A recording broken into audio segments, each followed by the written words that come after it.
So good afternoon, everyone, and welcome to the Corporate Services meeting today. First of all, I'd like to remind everybody that this meeting is taking place on the traditional territory of our Coast Salish First Nations.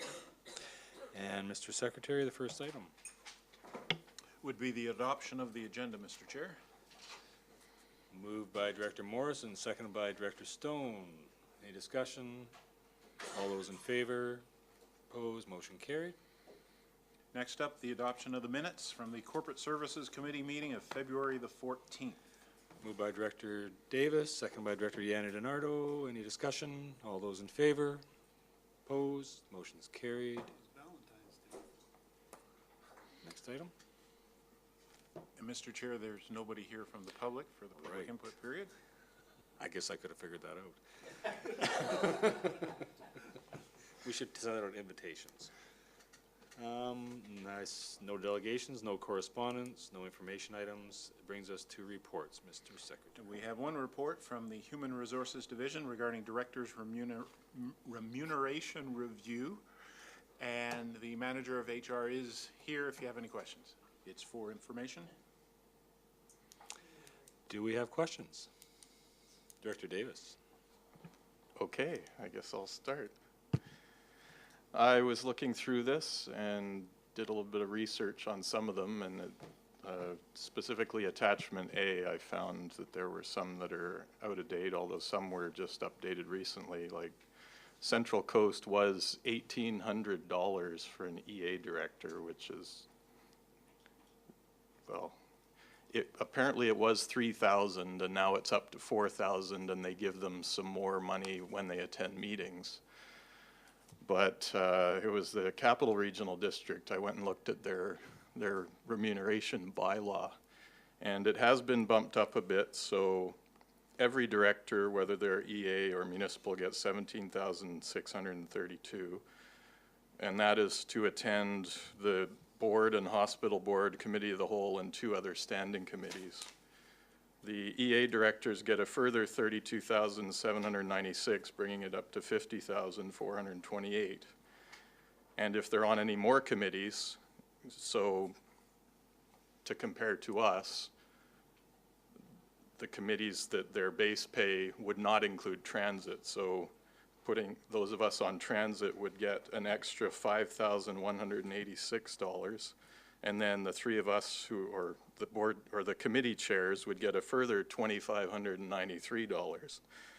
So that would bring it up to $58,207.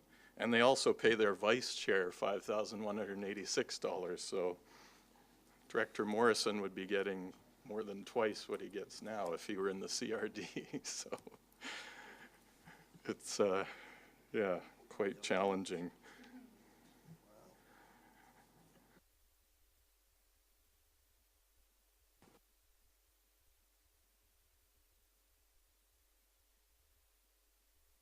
Director Marsh.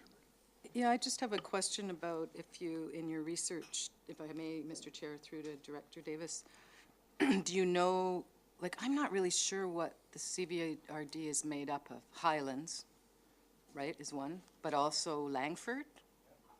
So population-wise, did you look at what those area directors were responsible for and the types of business and industry in their electoral area? Director Davis.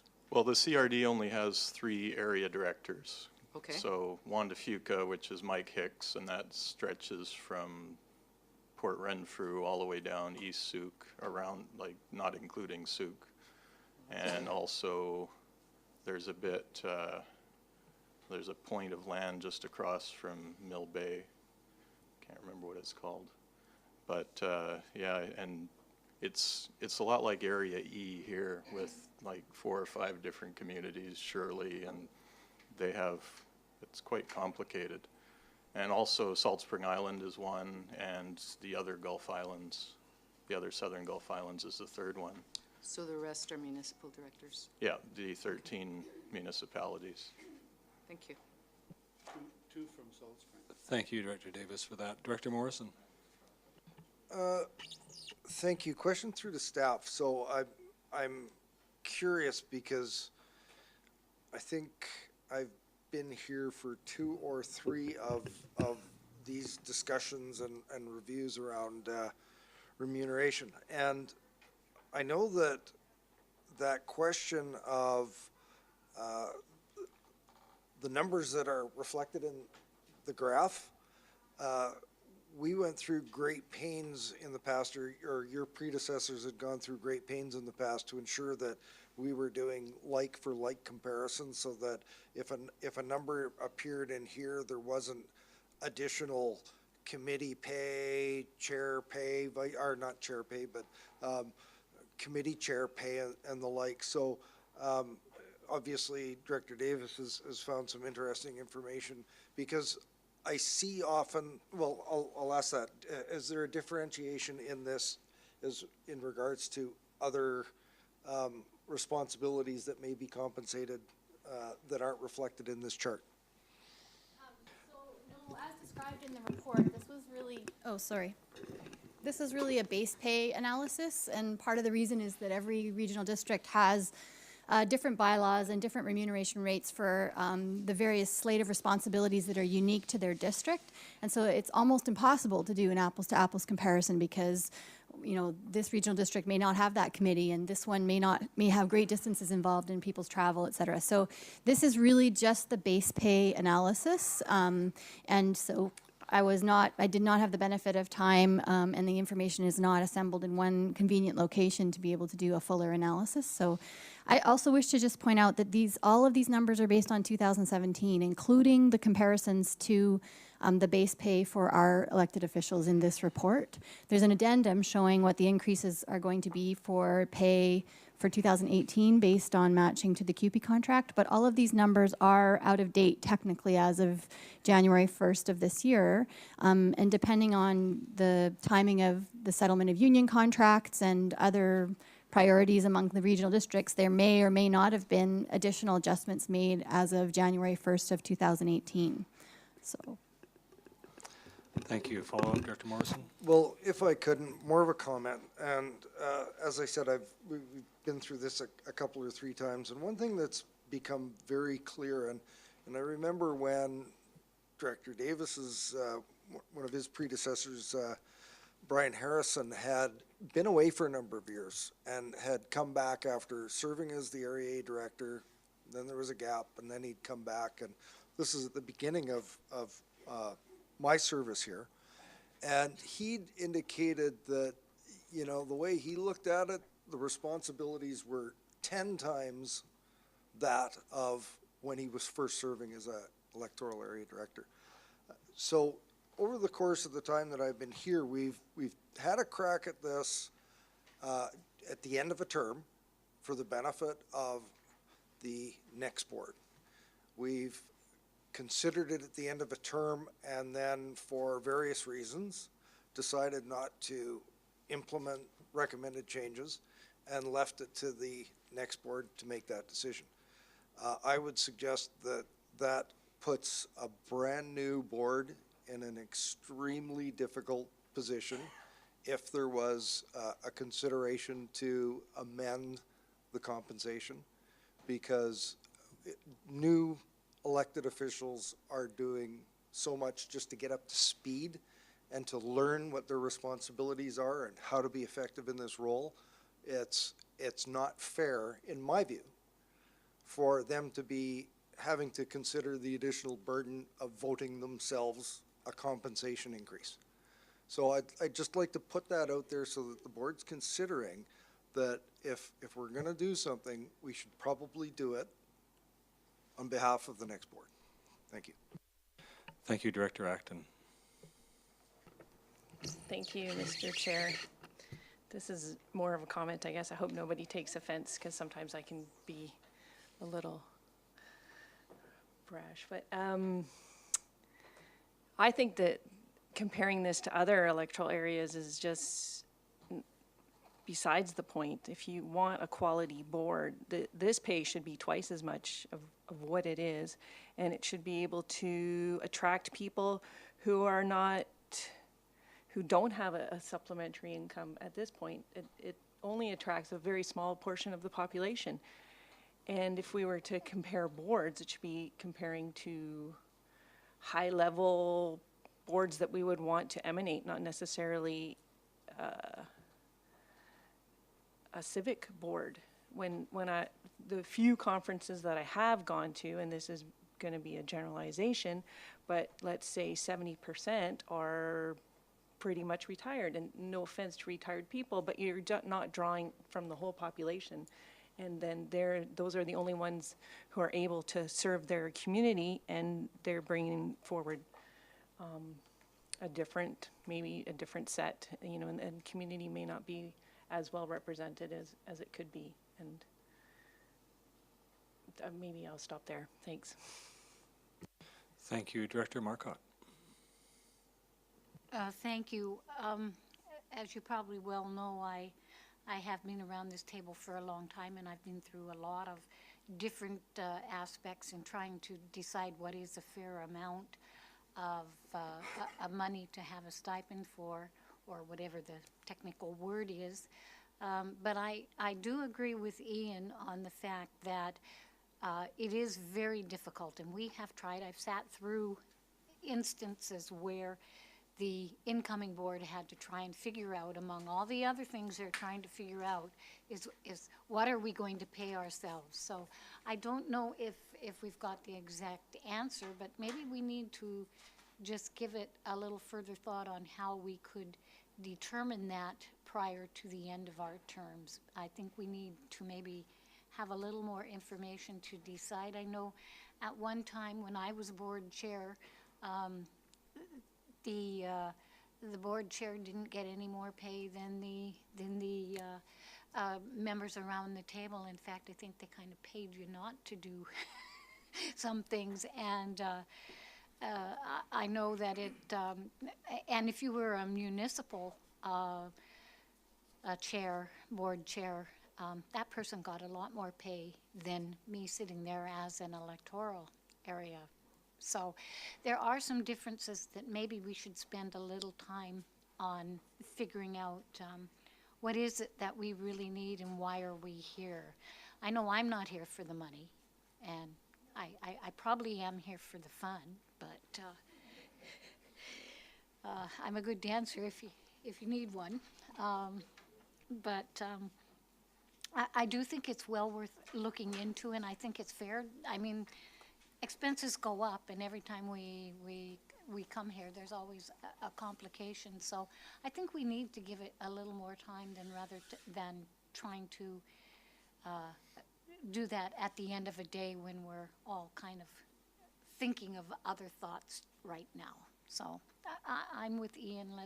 Let's do this for the oncoming people and the incoming ones, and see if we can get that right. Thank you. I just did want to remind everybody that there is attachment B here, that there's a grid there that goes up to 2020 with an increase of 1.9%. So there is somewhat of a plan in place. So if we're talking about creating another plan, then I'll listen to Director Morrison's thoughts. Thank you, and thank you for mentioning that. That's our default, and I'll acknowledge that this board received the benefit of some good work that was done by the previous board, and in trying to bring a level of compensation into something that was a little bit more realistic. But the composition of this board is very much like the composition of the members we'll see at AVICC this weekend, and very much like we'll see at UBCM in the fall. It's not very reflective of our communities. And quite often when I have discussions with community members from all across the region, they think that there's extra committee pay and extra this and extra that, and that the base pays that are reported are just that, a base pay, and there's no extra compensation. I think that something that I found very effective a number of years ago that was conducted before Barb's and Brian's time here was a survey of directors of their time commitment and the responsibilities that they partake in as part of their role as a electoral area or municipal director. And I'd suggest that if board members think that maybe a little bit more research and consideration of this might be a good idea. I'd ask if you would be, willing to put a week of recording your time and hours and activities that you perform during the course of your performing your duties, and bring that into the discussion, because if I'm not mistaken, I turned to maybe Lori or Mary or some of the others, I think we were quite shocked to find out that electoral area directors had averaged something like 44 hours a week. Averaged 44 hours a week. So some were doing more and some were doing less. And I think that would be helpful information if we're going to decide to do something for the next board. Thank you. Director Nicholson.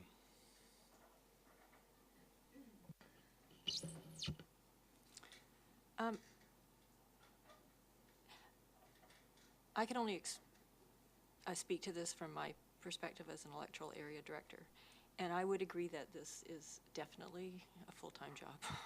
And I didn't really understand that when I started, but it is just, you end up reading a lot of stuff, going to meetings, and then to actually do preparation and learn stuff and keep on top of things, it's a full-time job. I think what what you are paid should reflect the community's values, and it rather bothers me that we don't make even a living wage, and I think that might be a good starting point. I don't personally believe that you should pay too much, because people then might do it for the money and not for the fact that you really want to attract people who are doing it because they want to work for the community. But in reality, if you want to get young people who have to make a living, not even young people, if people have to make a living and pay their bills,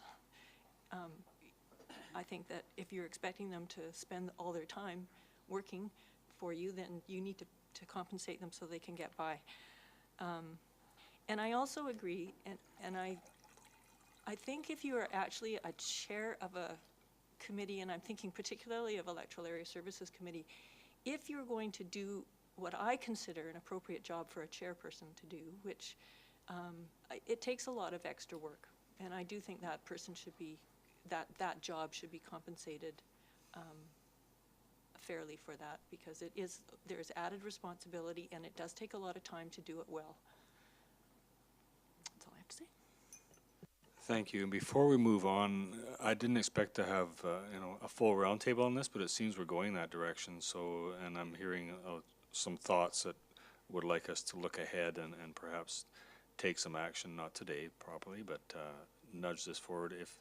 So I would just encourage anybody that isn't thinking of speaking to maybe now's your time to speak, and let's get this over with and see if there's, staff can suggest a way forward, because I'm sensing there's people are looking for a way forward, but I'm not promoting that, but I'm just saying I'm sensing it around the table. So now is the time for those who aren't thinking about talking to think about talking and get it off their chest today. Director Acton? Thank you, Mr. Chair. I just wanted to ask, what was one of the lowest paying salaries at the CVRD? Like, just a clerk, or like this, what would be a number?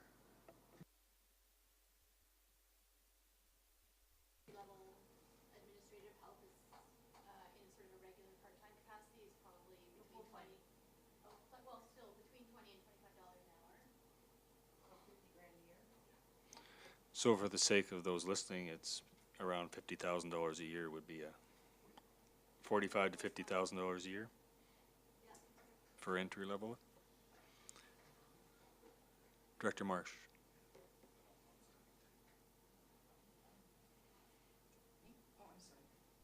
Microphone.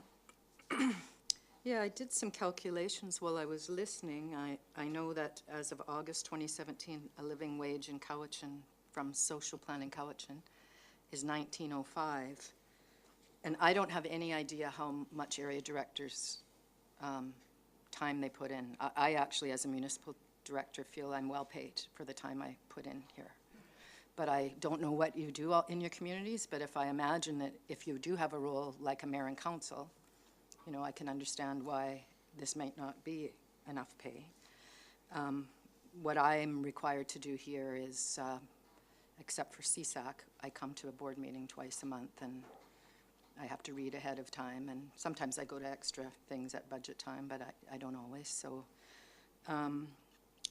But I looked at, in 2018, that's the one I'm on. I think it was obviously a little less in 2017, but at 30 hours a week, 1905 is $29,718. But at 35, it would be $34,671. At 40 hours a week, it's $39,624. So when I hear there's an average, I wonder, like, and I don't know that you put on hours, because I think that it's very subjective. You know, is the night that you can't sleep because you're worrying about something part of it, or the responsibility, which I would think any individual electoral area director feels a great responsibility. I know as one of 7 people, I feel a great responsibility at North Cowichan. I don't know how I'd feel if I was the one person that was representing 5,000 or however many thousand people.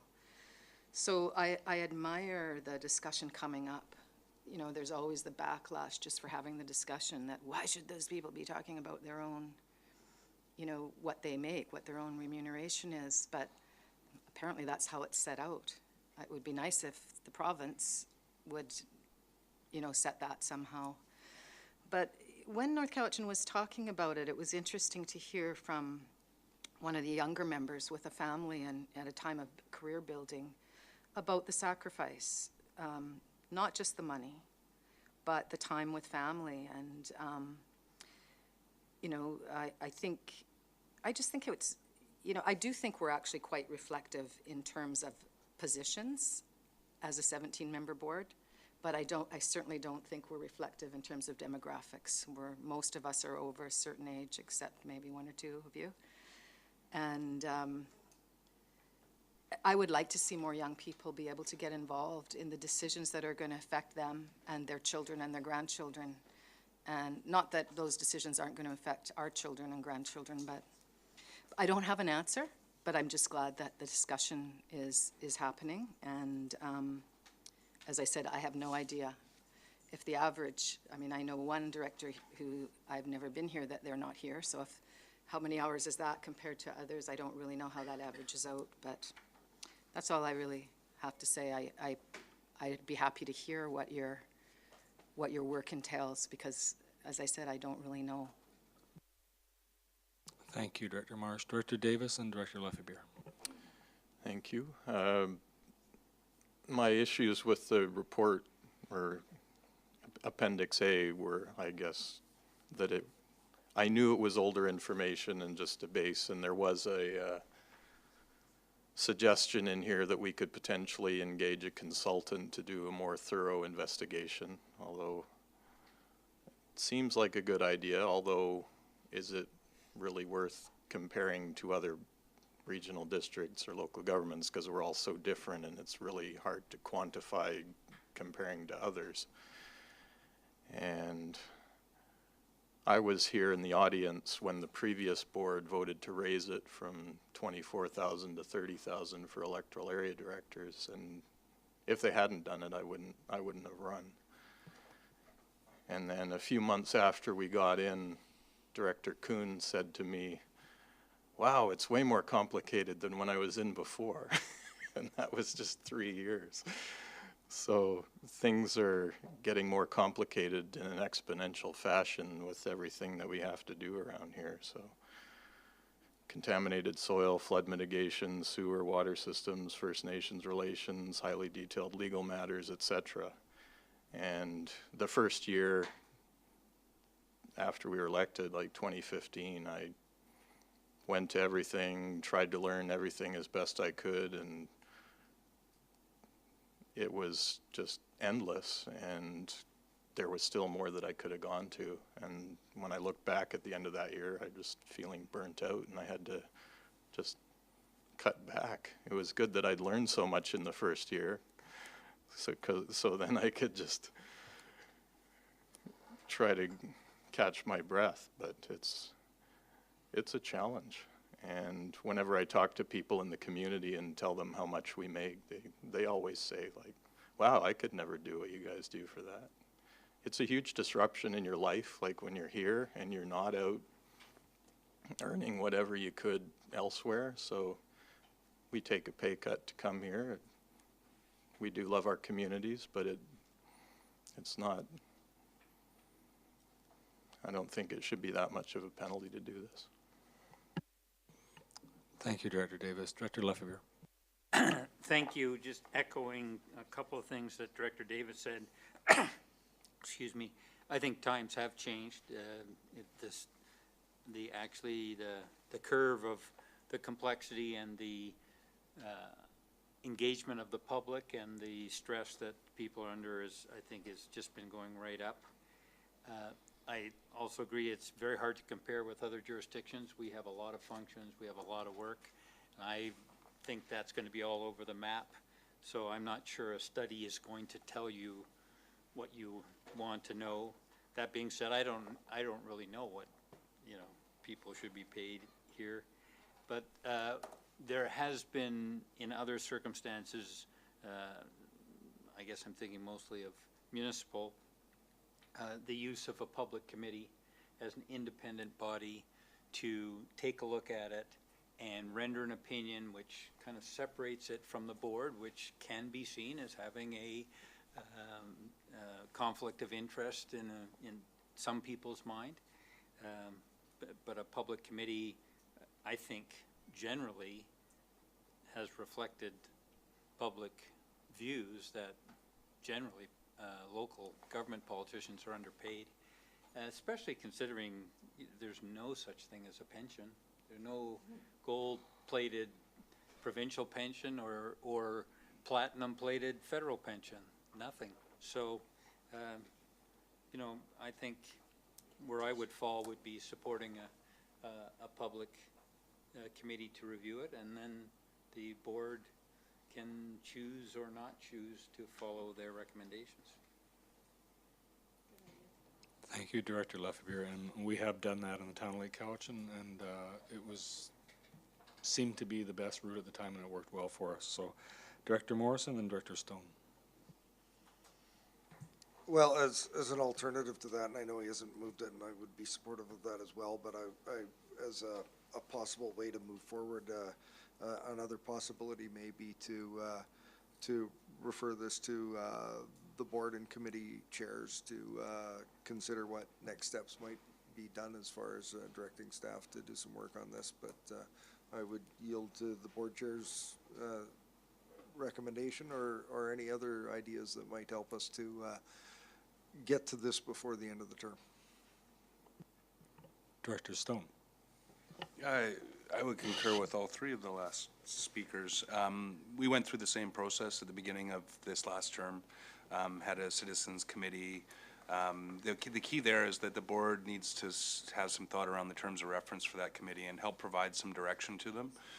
Because as was highlighted by Director Davis, I don't think any of us, when we first get elected, can really appreciate the amount of work, especially if you're as passionate as the members of this board are.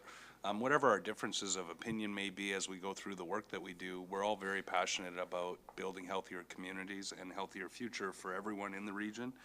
And the level of engagement that I've seen at this board, we had a conversation about the issue, looking at some of the comparators that are on the lists of some of the work done previously, and talking to the directors, especially the municipal directors in some of the other regional districts.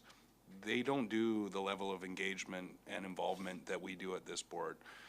And I think I've seen a little bit, honestly, we're still doing so many things, but I think I remember my first year on this board, which was, halfway into the first year of this term, purposely made that decision knowing I was jumping into the deep end of the pool.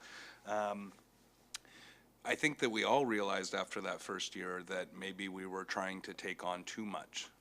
There were so many events every week as we continued with all of the chutzpah and intention that we had to move things forward, that I think that we probably were going to burn everyone out, including our staff.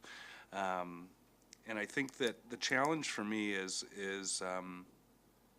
you want people to do this for the right reasons, but you don't want to scare talented people away because it's a huge hardship.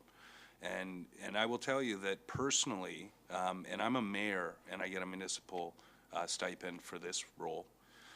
So I make similar to what the board chair may each year, but it's been a substantial financial hardship over this 3.5 years on me personally, even with both of those. Municipally, as a mayor, I make actually a little less than what the electoral area directors make at this board. But then I have the municipal portion from being at this table. But knowing what I go through as a mayor with the support of another staff and a council, and I look at some of the area directors who are managing towns as big as my town, there's some substantial disparity. They're dealing with not only the same issues as I am, but more complex issues. You've got functions that are separated and budgets that are walled off from each other. You've got multiple water systems and sewer systems and some people that don't have service at all. And the complexities of that are mind-bending for me. And like I said, I'm a mayor. I get to live inside these services at a municipal level all the time. And then I come to this table and I'm just like, man, how many water systems do we have? And in each electoral area, sometimes more than others, but it's nobody in this province and nobody in the nation, well, maybe Greater Vancouver Regional District wants to take this on, but nobody seems to want to take on which is real fair value compensation for elected officials. I've seen suggestions across the province over the last few weeks that range from having the province step in and prescribe a formula for compensation. I think that at least removes the political piece. But as the leaders in our own areas and at this table, I think it's incumbent on us to, I don't want to be the leader, as Director Coons sometimes said, that can be a painful place to be. But I think it's at least we need to have the discussion. And if we set a good terms of reference and set out a good committee of citizens that can really look at it and get them to tell us what their expectations and demands are of us as elected officials, and come up with a compensation recommendation anyway, based on what their expectations are and what they feel is fair value for that work.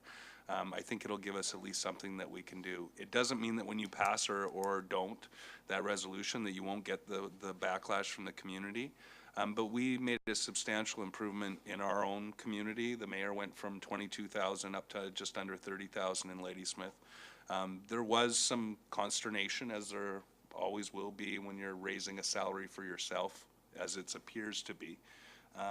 But I would say that, you know, when you talk to staff members, I won't name the name, but somebody on our staff said, you know, if you were getting paid $150,000 a year, that would be fair. I said, even half of that would be more than fair in my mind.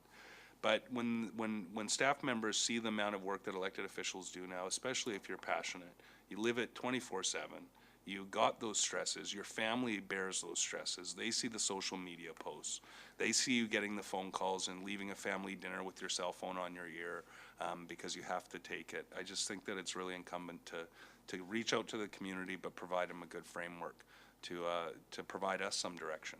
So I'm really supportive of doing some sort of review. I love the idea of a public committee, but it's really important for us to sort of set that expectation of what they should be looking at when they provide that feedback. And sorry for the soliloquy, it's an election year. Before I go to Director Yanni Donardo, and then I see Director Morrison, looks like he might have a recommendation. You know, I think I calculated out roughly all the things I get invited to attend that I feel so guilty for not attending, both municipally and through this board, that I would need 3 of me to cover all that off. And I think I see that same level of dedication around this table, but we all have different lives to lead, and we've got to make choices. So I echo everything I hear about the time spent. So Director Yanni Donardo and then Director Morrison. Thank you, Mr. Chair. Listening to all the other stories, this is a real tough one in some ways, because I really feel that it's working for your community and the passion for your community, not so much about dollars, which I think that is a problem in society in general. It's all about cost and dollars, but at the same time, you need to be valued, and we've said that before. And I know in the role in Cowichan Bay, when you're doing an OCP, it was a lot of work. When you're doing First Nations engagement, it's a lot of work, extra work. I sit on the Cowichan Estuary Management Committee. I did, I don't know how many hundreds of hours on a watershed board. Roundtables, Cowichan Roundtable. And at that time when I started, I was a coordinator of a nonprofit which I had to give up.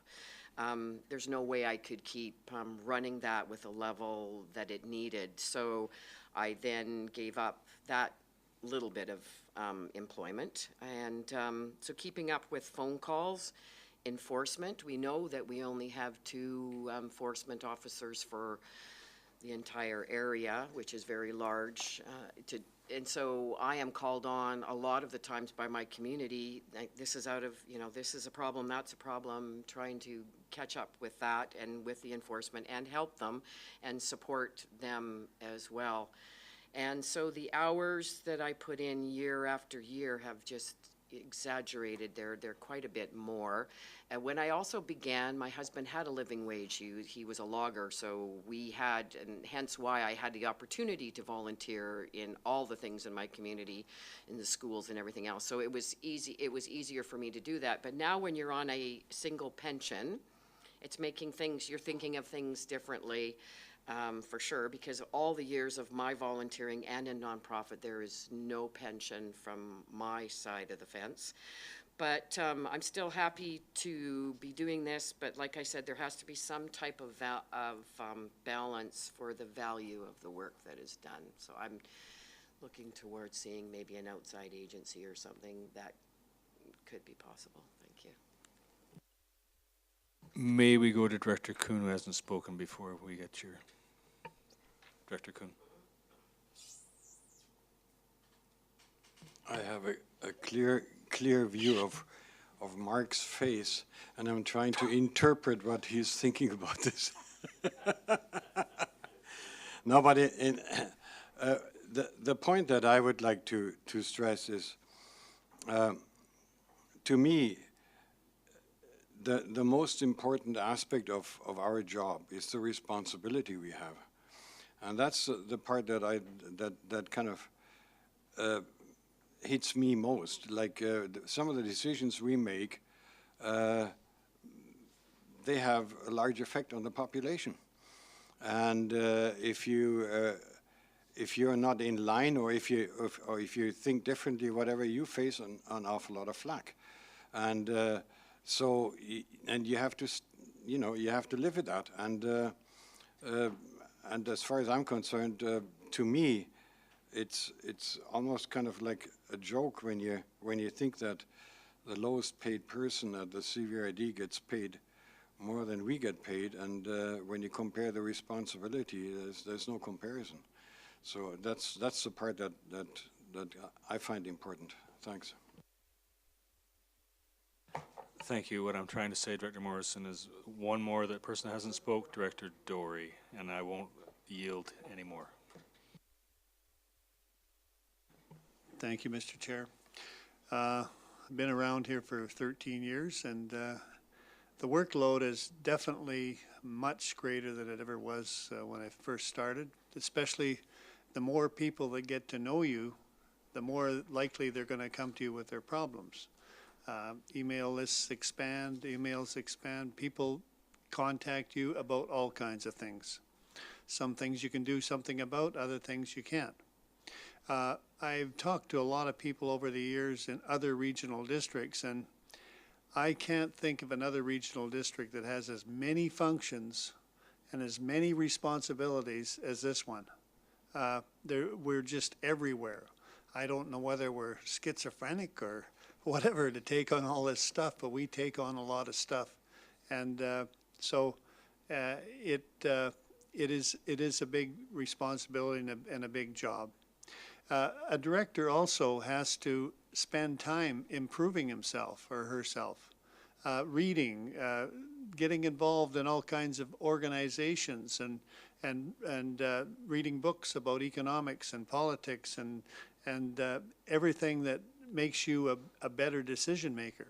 So quite often, you're reading into the night on something that's interested you, but also you can use at the board table. So, and when it comes to comparing other regional districts, it's pretty hard because they have different ways of paying people. And some people get paid by the meeting. Some of the northern regions only go to one meeting a month. They try to amalgamate the whole thing into maybe 1 or 2 meetings in a day, and then they're done. So, yeah, it's a lot more involved than it used to be.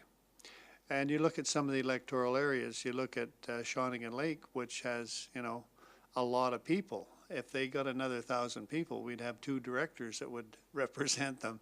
So when you have a lot of people, they have a lot of concerns. And so, you know, that director is probably underpaid.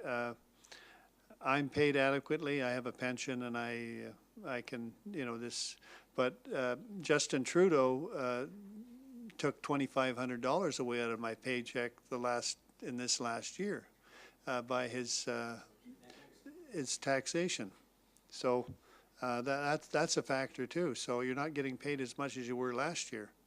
In fact, you're getting paid a lot less. So that should be a factor that's considered. So I just thought I'd give you my points of view on it, and there is a lot of responsibility, like Director Kuhn says, and each decision you make, you quite often make people mad at you. You'll make some of the people mad at you. Some of them will be happy with you, but each time you run into a situation. So, and luckily, eventually, everybody gets unelected. So you don't miss out on that much pension. So that's just my point of view. Thank you. Thank you, Director Doria. You were the last one to speak on the board, so that's good. We got through everybody. So Director Morrison, I think you have something on paper you might like to propose. I do, but just one thing that Director Davis brought up that I forgot to mention last time. When we were considering the compensation for this board, last board, social media wasn't anything like what it is today. The amount of electronic work that we have to do as directors in comparison to when the pay was set last time, it's remarkable, and we're learning new technology. So that aside, I'd move that the remuneration matter be referred to the board and committee chairs for directions on next steps, including directors' recommendations discussed in committee. Can we work with that? Mr. Crothers or Mr. Berry or Ms. Mohan, does any of that make sense to you?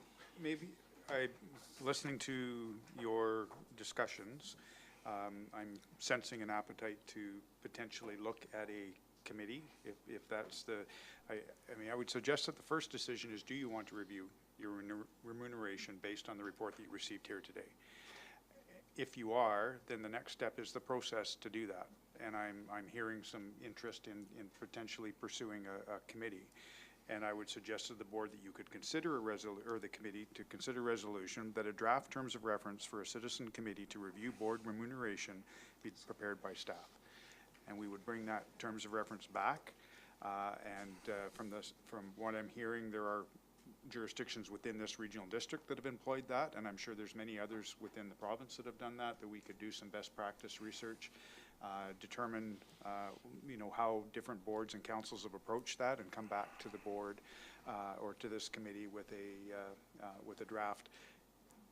Building on what Director Morrison said, as we're drafting that, we could utilize the chair, board chair, and committee chairs as a working group to help staff refine that before it comes back to the committee. But ultimately, that would be my recommendation to you as a resolution of this committee. So I didn't see a seconder, Director Morrison. So could I just see a show of hands from this table on who would like to proceed at reviewing the remuneration?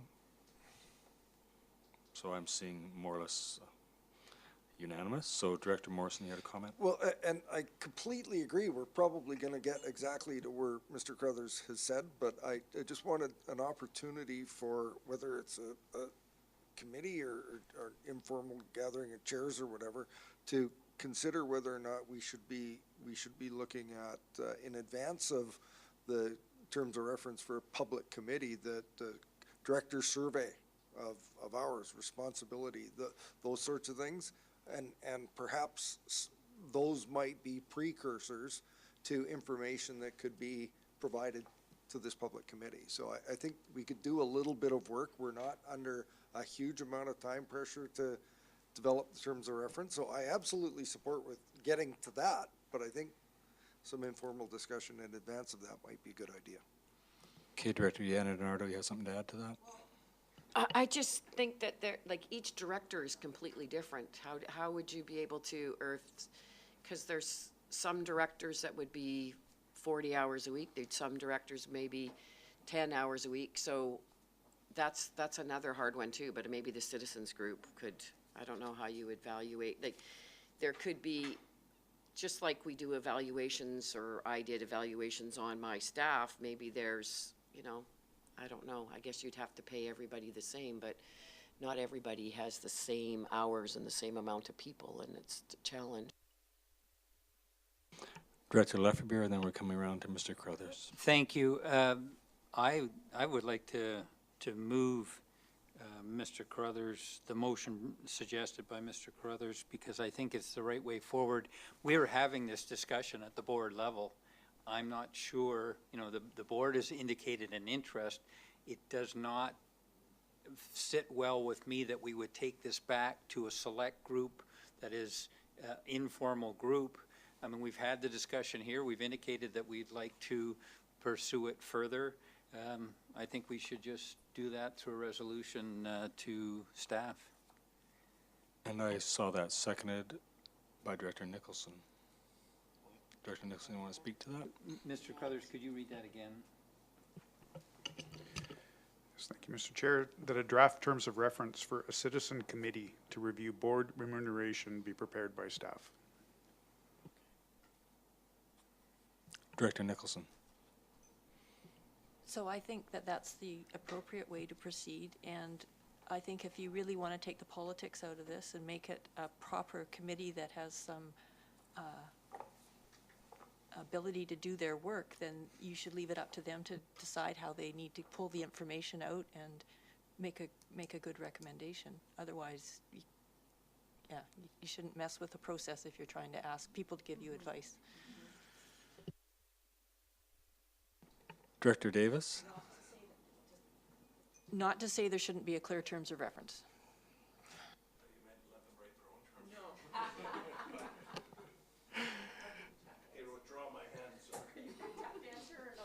Thank you, and I think that the information that Director Morrison is suggesting that we gather could easily just be given to the committee when they're doing their work anyway, and I don't think we need to do that beforehand. And I'm sensing that it might be, you know, a quick survey or email just saying what, so they get an idea of the average amount of work for terms of reference. But anyways, Mr. Crothers? Thank you, Mr. Chair. I just wanted to acknowledge that drafting this terms of reference, we would attempt to have it back for your next Corporate Services Committee meeting, but you are running a little bit short of time in this term. I'm just thinking in my head about developing a terms of reference, having that approved, going through some kind of a recruitment process to secure these committee members, getting them up to speed, allowing them time, and recognizing by the time that happens, we're moving into July, June, July, August of summer. So I just wanted to make that acknowledgement that we will be under a pretty tight timeline for this group to, if you're committed to having this decision made prior to the election. And that's not to say we couldn't have a special corporate services meeting injected into any schedule for a half hour, 45 minutes. Director Lefferbeer. Thank you. I think the beauty of a public committee is that the decision does not have to be made before the election, because a new board presented with an outside, carefully considered decision, I would think would have some confidence in taking that advice. So I agree absolutely on the timing issue, but I don't see necessarily that it has to be accomplished before the election. That's true. Good point. Director Davis? I think it's a slippery slope to leave it until till after the election. Ideally, if we get it sorted out, then the new board would know what they're getting into.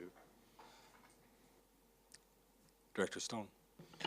I just think that a good look at it before the election is, I'd say ASAP. Well, if it does come back with a recommendation that may reduce barriers for people, it may allow more high-quality people to run for those positions. So I'd like to see us be as aggressive with the timelines as possible, making sure that it's allowed to run its due course, but not dither on it too much, because I'll tell you that there's talented people out there that I've asked if they would consider getting involved in local government, and they said, well, I can't afford to. So, you know, I think there needs to be some understanding, and if it comes back that the recommendation is keep it as it is, well, then that's what we get. But I would like to see some of these people that I see that could be very talented at the councils and on the board tables throughout our region feel like they had the opportunity to step up.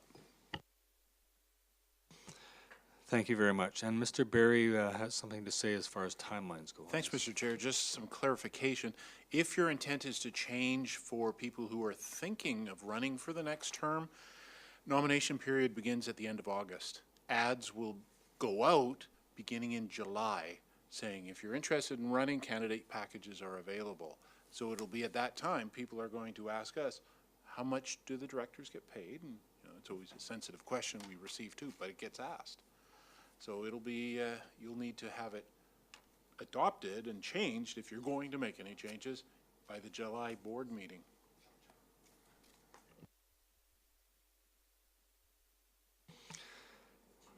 So the motion's moved and seconded. We all know how good our staff is, so